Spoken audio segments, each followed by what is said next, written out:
This game is a hoax. Star Wars Outlaws is not the game it wants you to believe it is. I've played my fair share of Star Wars games, and this, well, it is a Star Wars game. In fact, it's probably the best Star Wars game to be a Star Wars game that I've played.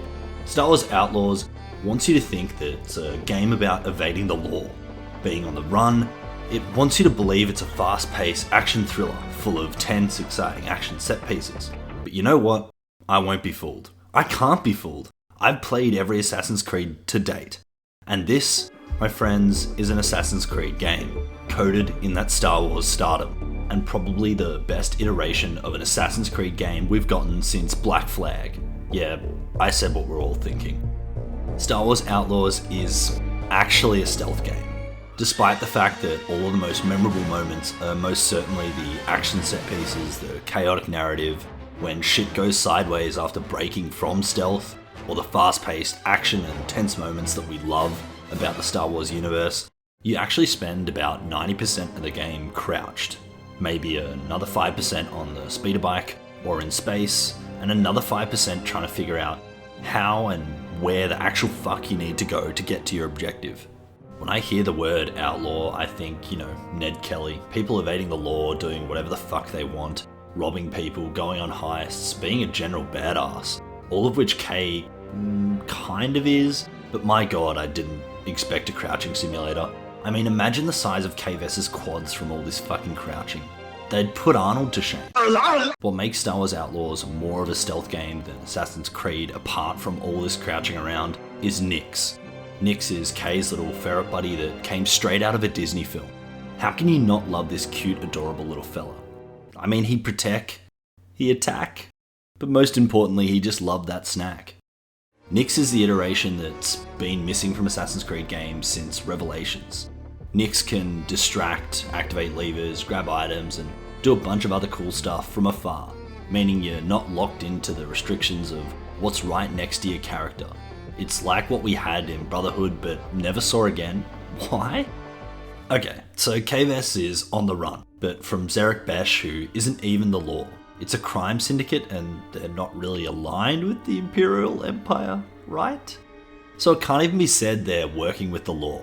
Should have been called Star Wars a Robin Hood story, am I right? Yeah, crickets, well that's deserved. I am a half-naked man sitting in a room talking about a Star Wars game in 2025. What do you mean Star Wars sucks now? Didn't everything Star Wars suck after the original trilogy?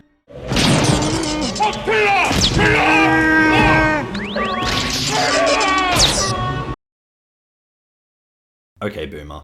No one needs to hear it. Let people enjoy the Star Wars franchise however they want to enjoy the Star Wars franchise. Except you folks that enjoyed Acolyte. You guys are on something.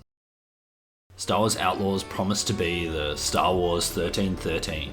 You know, that bounty hunter Uncharted-esque game that for some goddamn reason got cancelled. I thought Disney was supposed to like making money. Anyways, Outlaws was meant to be the replacement, or at least that's what the fans wanted. So it's no surprise to me it didn't meet expectations when Kay isn't even a bounty hunter, technically speaking. Star Wars Outlaws had a lot to live up to, mainly because people had been kicking and screaming for a slice of life Star Wars game since a distant galaxy a long, long time ago. And when it arrived, it fell short because they couldn't dance to the cantina music on Tatooine.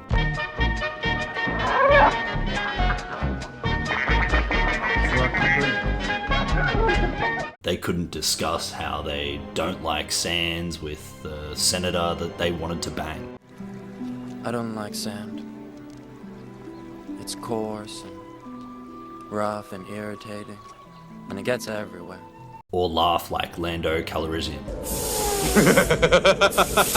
The Star Wars universe is so rich and diverse that every individual's expectations of what the slice of life, typical genre, non-force wielding person's life would be like is, well, completely different. So no fucking wonder it wasn't what they wanted. Hell, I wish one of the factions I could side with was the fucking Empire. Screw the people, they deserve to be oppressed. Darth Vader rules, motherfuckers! Okay, so I got that out of my system. I'll reel it back in by not talking about the optimization, the bugs, and this and that. The game had a rough launch and, well, they're all still here somewhat to a certain degree, but for the most part it's pretty fixed. But you know what? It didn't stop me from playing the game. I'll preface that I didn't play on launch. In fact, it's been a few months since its release. It's had a decent amount of work done to it, including updates and changes to some of the major systems that, how the factions work, as well as getting rid of those awful forced stealth sections, at least to some degree. But I'm reviewing how it is now, and if I have to explain it to you why that's the case, I seriously don't know how you've made it this far in the video. In fact, I'm not even sure how you found YouTube. With all that being said, is Star Wars Outlaws a bad game? There'll be no major spoilers, only gameplay that you see on screen. That being said, the story of Star Wars Outlaws is actually fire.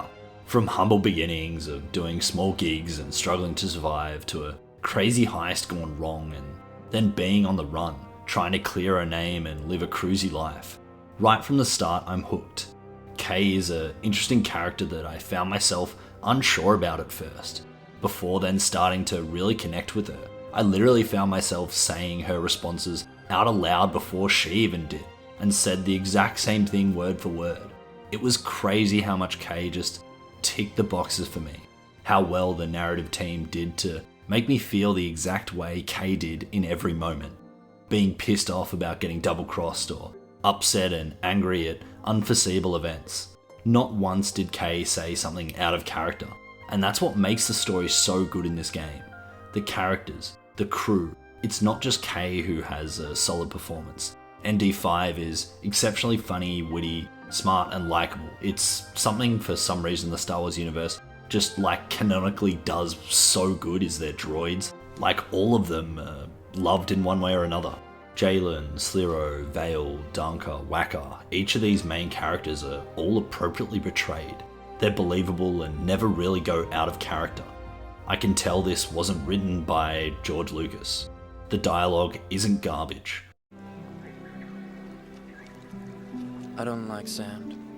The story beats and tones are somewhat predictable in the sense that you don't know exactly what's going to happen, but it's fairly predictable. At least if you're absorbing what's going on to figure out how it's all going to play out, which to be honest is pretty good. I like the uncertainty aspect in stories, which feels like, okay, it'll work out, but at what cost? What's going to happen? What's going to go wrong? How's it going to play out? It keeps us guessing and, well, it makes it enjoyable for me. Overall, the story kept me engaged the entire time, to the point where it almost beat my ADHD, OCD, LGBTQ, USB HDMI addiction to the Ubisoft style checklist. I so nearly broke the curse of completing all side content before continuing with the main story in this game. And that's how well paced and interesting it was for me. I actively wanted to just play the main story, and checking boxes in an Ubisoft game is unfortunately my cocaine. But that's a testament to how good the story is in Outlaws. How good it is that it could almost pull me away from doing all the side content, which I can't say has happened in any open world checklist RPG that I've played any time in the last 10 so years. Star Wars Outlaws does dare to dream, or at least do something different. The factions, the way they work, is that they all have different affinity levels. Completing missions for them or taking actions that favour their faction will obviously improve your relations with them, while doing the opposite will reduce it. The interesting thing about this system is actually how the factions interact. Often doing something for one faction will lower your standards with another faction. The faction jobs are all procedural in the sense they will forever be available, which is great if you want to raise a certain faction's affinity, but not great for replayability, because a lot of these missions are the same, just for different factions or, for a different reason. So you kind of learn how to beat them. I don't know, it just becomes a bit repetitive if you're taking consistent jobs on the same planet to raise faction levels. You do, however, get the choice at the end of these jobs to either stay with the side you're on or double cross them for more money. Ultimately, the factions act as a way to see the story in a different way, or well, to have somewhat repercussions for actions and decisions taken, which unfortunately doesn't matter. Not because it diversifies decision making and approaches, but because it really doesn't matter what your connection to the faction is. You can complete the game with little to no connection, or you can complete the game with excellent connection to each faction. Of course, the higher your faction affinity is, with certain factions does make certain missions easier to complete because you might not have to sneak or fight your way through a compound thanks to having higher faction affinity. The faction system is a unique and interesting system that honestly does nothing but improve the gameplay experience. It would have been more interesting if they'd put more weight on it in the main story, like when Jabba captures us and throws us in the Sarlacc pit. If I had excellent affinity with the Hutt clan, maybe you can just, let us go freely.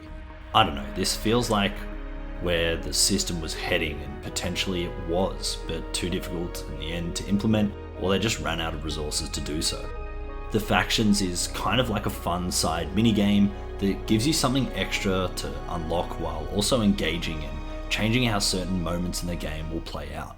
I might have briefly mentioned this earlier, but stealth is a large portion of this game. It's not mandatory, except in a few sections of the game, so if you're really against stealth, you don't have to engage with it at all. That being said, the game is heavily, and I mean heavily, leaning towards stealth as the default way to approach missions. The way factions work and, the overall layout of every mission wants you to use a stealth approach to complete it, which is kind of arse for a multitude of reasons. First, there is no polishing this turd of animations. When it comes to these assassination attacks, performing a sneak attack always leads Kay to punching the other person really fucking hard. I'm sorry, is she Saitama? 終わりだ。奴を止める者はこの世に存在しない。ということは、今日がスーパーの特売日じゃねえか! They're dead. They're literally killed by these hits. At first I thought, okay, cool, they're just knocked out. But when the bodies get discovered, they say they're dead. Kay is literally One Punch Man. I mean, how is she doing this through a stormtrooper's fucking helmet? At least give me some form of believability here. Maybe she carries a wire or a blade or a hammer or something that could actually be believably strong enough to kill these people. I have no doubt that some of these punches could knock people out and evenly potentially kill them. But when it's every single time and going through helmets, what's the point of a helmet? Ah yes, I just cleared the entire Imperial complex base with my bare fucking hands. What are they feeding Kay on Kanto? I guess it's a potential power fantasy if that's what you're into, you freak. It's a child-friendly game, I guess, but hang on, the game's rated PG. Guess that's how they managed to do it, by not having proper takedowns. Nyx, as I spoke about earlier, is probably the saving grace of this stealth system. Our little ferret friend acts as, a mini Kay in the sense that he can attack, distract, flip switches, and engage with the environment, and, the level design to help us progress, but also extend our capabilities in stealth, sabotaging switches or opening up air vents to give stealth cover to avoiding patrols. The environment is often the biggest tool you have available to you in Outlaws. It's very cool on paper, except for the fact I found myself constantly doing the same three things: distracting, attacking, or sabotaging. Not because they were the best, but rather the safest and most common way of defeating, multiple enemies, which I guess makes them the best. Nyx is a cool concept. Even with the fun food minigame that diversifies Nyx's playstyle and functionalities, I'd argue that it's a negligible difference. So much so that by the end of the game, Nyx unfortunately felt like everything else, samey and repetitive. That's not to say it wasn't originally an interesting and enjoyable system, it just didn't diversify the play enough for me. There wasn't enough changes to Nyx as a character and capabilities to keep it interesting. I also didn't like the fact that the second stealth breaks, you're gonna lose whatever faction loyalty you had to the opposing task, so it makes it feel pointless. For example, you might get a job from the Pikes to infiltrate a Crimson Dawn base. If you get caught or are forced to go loud, you lose faction relationship with the Crimson Dawn. But obviously the inverse is also really cool. The game rewards and acknowledges that you completed the mission without breaking stealth, so the Crimson Dawn wouldn't have known that it was you, and therefore Kay wouldn't lose any reputation with the Crimson Dawn. But one issue I have is, what happens when you do go loud, and you kill literally everyone? Do they know it's you still? I don't know, it just seemed a bit of a cop-out to lose faction relations based on that. Maybe if they sound an alarm it would make more sense, but most of the time they didn't, or they didn't get the chance to, because I was able to stop them. And it didn't feel fair that I would lose faction relations for essentially completing the mission anyway. It's not like anyone would have known that it was K, and that's my issue. It's a good system for the most part, except for these circumstances where you're doing a mission in an unfamiliar area or it's very difficult to avoid stealth. So some engages mean you're definitely losing faction reputation, one way or another. This is Star Wars Outlaws, not Assassin's Creed. The stealth is welcome as an alternative way to diversify the play and break up the experience, but to be the focus, I just don't understand why. I appreciate the level design and diverse approaches to the stealth through the use of nicks and the environment, but when stealth is always the way the game wants you to approach a mission, it gets boring. Not to mention it's not very Outlawsy. It's fun to sneak through an entire base undetected, but when I just did it, 5 minutes ago, let me blast some stuff. Of course, if stealth in games is up your alley, you'll most certainly like it here. Stealth is the focus, but the real enjoyment came from just blasting the fuck out of everything. When you're not crouched through an encounter for once, you actually get to enjoy the gunplay, which is fairly rudimentary, but who cares? There is no natural cover lock, which you might see in something like The Division or Gears of War. Rather, it's kind of just free movement and duck behind cover, which I personally prefer because it's actually more freedom of movement, and also it isn't finicky as it can sometimes be in games like The Division, where leaning the right way around a corner or switching between cover can be annoying. However, because it's freeform, you also can't tell how much the cover is actually providing you with, which, I don't know, it's more frustrating or annoying than the issue of locked cover. There was a lot of times, and I actually mean there was a lot of times, where I thought I was in clear cover only to get hit by 3 or 4 bullets and then be panicking for another thing that resembles actual cover, which isn't a bad thing. Well, actually it is, because it's frustrating when you think you've made it to safe cover only to find out, well, actually the enemies can see Kay's massive fucking head sticking out. It just felt unfair sometimes because it feels like, from your view, Kay is in cover, but she's clearly not. As for the gunplay itself, it's simplistic in nature, while also having a little depth.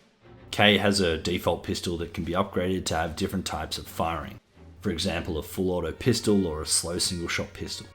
On top of that, you have different pistol modes, like one ideal for taking down droids that shoots electric bolts, or a heavy blaster ideal for taking down beefy enemies like the Death Troopers. Kay can also pick up weapons, which also diversifies the play because all pickup weapons are stronger than the pistol in their relative domain.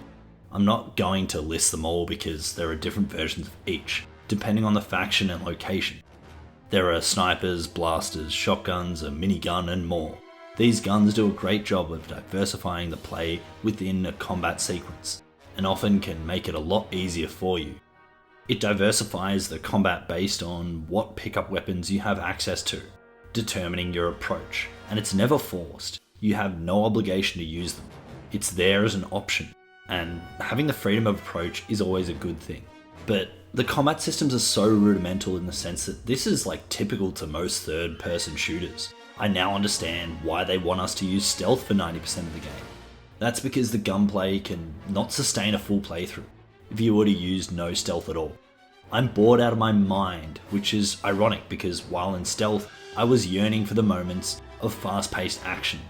It's this weird dynamic of stealth and combat having some depth, but not enough to go the full distance of the game.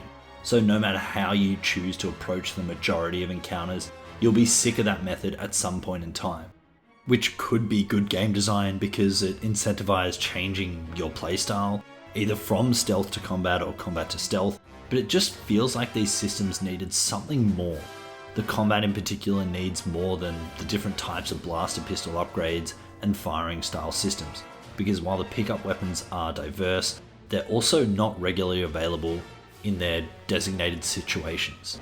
I can't tell you how many times I would have loved to have a sniper before a mission started, rather than one dropping when I was fighting in close quarters.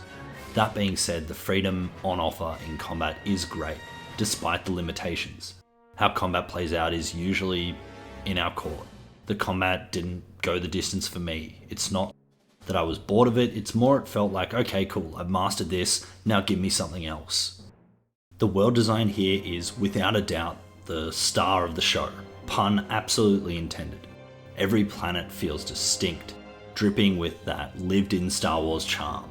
You've got bustling underworld hubs, backwater planets filled with sketchy deals, and well, literally Tatooine. One of the biggest surprises is how much less hand-holding there is. I even had to check this was actually made by Ubisoft. Instead of bombarding you with 47 quest markers the second you step foot on a planet, the game actually lets you discover things. You might overhear some smugglers whispering about a hidden stash, or stumble upon a wreck that leads to some cool loot. It's a much needed change from Ubisoft's usual collect 100 glowing feathers or else. The world feels great to explore whether you're zipping around on Kay's speeder or piloting her ship. But of course, it wouldn't be a Ubisoft game without some Ubisoftism. Some climbing sections feel like they were pulled straight from Assassin's Creed, with Kay sometimes refusing to grab ledges because reasons. It's just janky sometimes. That being said, the world itself is the real MVP.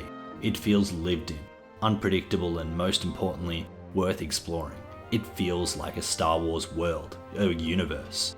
Star Wars Outlaws might not be perfect, but it nails the fantasy of being an outlaw in a galaxy far, far away.